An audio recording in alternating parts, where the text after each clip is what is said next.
Hello friends, എല്ലാവർക്കും Adilakshmi kitchen വേളിലേക്ക് സ്വാഗതം. ഇന്ന് നമുക്ക് അട്ടിപ്പൊളി നാട്ടുകോഴിക്കറി വയ്ക്കാം. അതിന് വേണ്ടിയിട്ട് ഒരു 3 ടേബിൾ സ്പൂൺ മല്ലി, ഒരു പട്ട, 4 ഗ്രാമ്പു, 2 ഏലക്കായ, 1 ടീസ്പൂണ് കുരുമുളക്,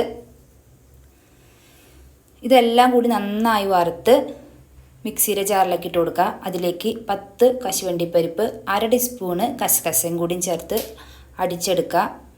ഇനി നമുക്ക് ഒരു അരമുറി തേങ്ങ റോസ്റ്റ് ചെയ്തിട്ട് അതും കൂടി അതിലേക്ക് ചേർത്ത് അടിച്ചതുപോലെ പൗഡറാക്കി വയ്ക്കാം. ഇനി കുക്കറിലോട്ട് നല്ലെണ്ണ ഒഴിച്ച് കൊടുക്കുക. ഒരു 4-5 ടേബിൾ സ്പൂൺ നല്ലെണ്ണ. അതിലോട്ട് 30 മുതൽ 40 ചെറിയുള്ളി ചെറുതായി കട്ട് ചെയ്ത് അരിഞ്ഞിട്ട് കൊടുക്കുക. ഒരു വലിയ സ്പൂണ് വെളുത്തുള്ളി, ഒരു വലിയ സ്പൂണ് ഇഞ്ചി ചതച്ചത് കൂടി ചേർത്ത് കൊടുക്കുക. 2 പച്ചമുളക് ചേർത്ത് കൊടുക്കുക. 2 ബിരിയാണി ഇല ചേർത്ത് കൊടുക്കുക. നന്നായി വാട്ടിയെടുക്കുക.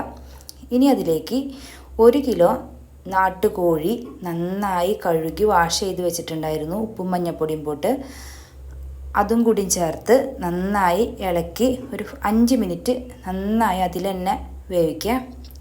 5 മിനിറ്റിന് ശേഷം 1 ടീസ്പൂൺ മുളക് പൊടി, അരച്ചു വച്ചിരിക്കുന്ന പൗഡർ മസാല, 1 കൈപ്പിടി ഫുള്ളും മല്ലിയില, ആവശ്യത്തിന് ഉപ്പും കൂടിയും ചേർത്ത് നന്നായി മിക്സ് ചെയ്യുക. ഇനി നമുക്ക് എത്രയാണോ ഗ്രേവി വേണ്ടത് അതനുസരിച്ചിനുള്ള വെള്ളം ഒഴിച്ച് കൊടുക്കുക. ഇനി നമുക്ക് അര ചെറുനാരങ്ങ പിഴിഞ്ഞ് ഒഴിച്ച് കൊടുക്കുക. കുക്കർ മൂടി വെച്ചിട്ട് 5 വിസിലടിക്കുക. വിസിലൊക്കെ പോയി, നല്ല വിസിലൊക്കെ പോയതിന് ശേഷം ഓപ്പൺ ചെയ്ത് നോക്കുമ്പോൾ നമ്മുടെ നാട്ടുകോഴി നന്നായി വെന്ത് എണ്ണയൊക്കെ തെളിഞ്ഞ് നിൽക്കണ കാണാം. ഇനി ഇതിലേക്ക് കുറച്ച് 2-3 തണ്ട് കറിവേപ്പിലയും കൂടിയും ചേർത്ത് നന്നായി ഇളക്കി കൊടുക്കുക. അങ്ങനെ നമ്മുടെ നാട്ടുകോഴി ചിക്കൻ കറി സൂപ്പറായി തയ്യാറായി വന്നിട്ടുണ്ട്.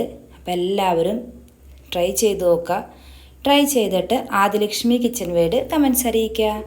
കൂട്ടുകാരെ, സെമ്മ ടേസ്റ്റാണ്. അപ്പോൾ നിങ്ങളെല്ലാവരും ട്രൈ ചെയ്യുക.